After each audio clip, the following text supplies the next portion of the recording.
warahmatullahi wabarakatuh.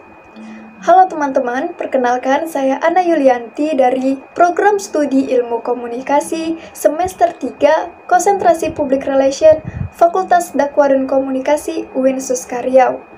Video ini dibuat guna memenuhi tugas komunikasi persuasif oleh dosen pengampu Bapak Usman M.Ikom. Pada video ini saya akan menjelaskan tentang komunikasi persuasif, ciri-ciri komunikasi persuasif, serta beberapa hal yang perlu diperhatikan agar komunikasi yang kita lakukan menjadi komunikasi yang persuasif. Sebelumnya saya mau nanya nih ke teman-teman semua, udah pada tahu belum apa itu komunikasi persuasif? Nah, buat kalian yang belum tahu dan yang pengen tahu, tonton videonya sampai akhir ya. Pengertian komunikasi persuasif. Komunikasi persuasif adalah proses komunikasi yang bertujuan untuk mengajak dan memengaruhi orang lain sesuai dengan keinginan pembicara.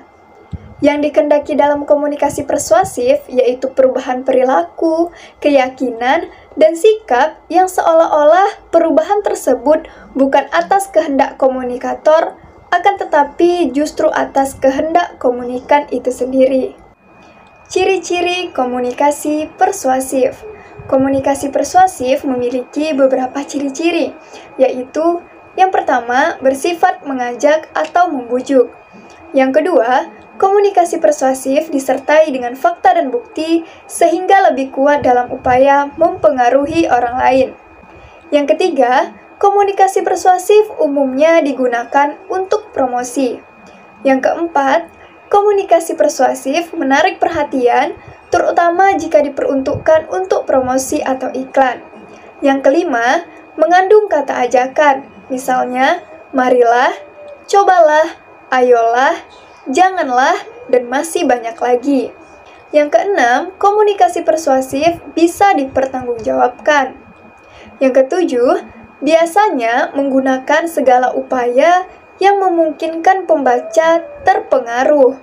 Yang kedelapan, komunikasi persuasif tidak memaksakan suatu pendapat kepada orang lain. Ada beberapa hal yang perlu diperhatikan agar komunikasi yang kita lakukan menjadi komunikasi yang persuasif atau bisa mempengaruhi orang lain, yaitu yang pertama, komunikator. Agar komunikasi yang dilakukan oleh komunikator menjadi persuasif, maka komunikator harus mempunyai kredibilitas yang tinggi. Yang dimaksud dengan kredibilitas di sini adalah komunikator yang mempunyai pengetahuan terutama tentang apa yang disampaikannya.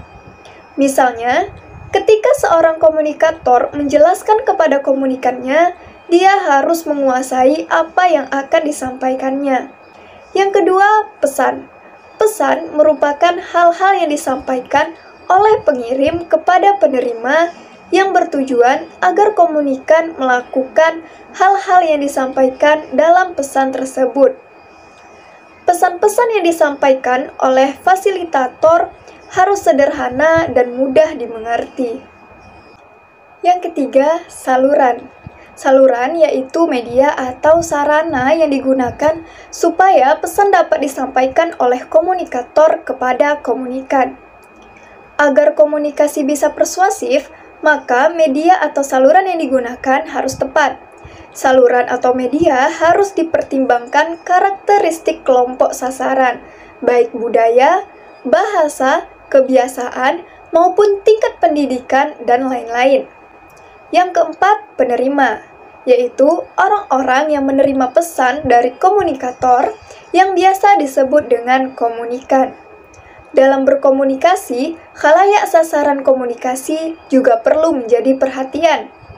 Bagaimana karakteristik kelompok sasaran, baik budaya, bahasa, kebiasaan, maupun tingkat pendidikan, dan lain-lain, sangat dibutuhkan dalam memformulasikan pesan yang akan disampaikan. Dalam kehidupan sehari-hari, komunikasi persuasif sangat banyak digunakan, seperti iklan, ceramah, himbauan, dan sebagainya. Dalam konteks komunikasi antar pribadi, komunikasi persuasif juga banyak digunakan dalam kehidupan sehari-hari. Ada 3 alat utama yang biasa digunakan untuk melakukan komunikasi persuasif, yaitu sikap, kepercayaan, dan perilaku yang memiliki tujuan untuk memberikan pengaruh kepada komunikan dari komunikator terhadap kepercayaan sikap hingga perilaku komunikan. Nah, udah pada tahu kan apa itu komunikasi persuasif? Teman-teman bisa nih gunakan komunikasi persuasif terutama untuk iklan dan promosi yang gunanya membujuk orang lain. Terima kasih buat teman-teman yang udah menonton. Jangan lupa like, komen, dan share ya. Wassalamualaikum warahmatullahi wabarakatuh.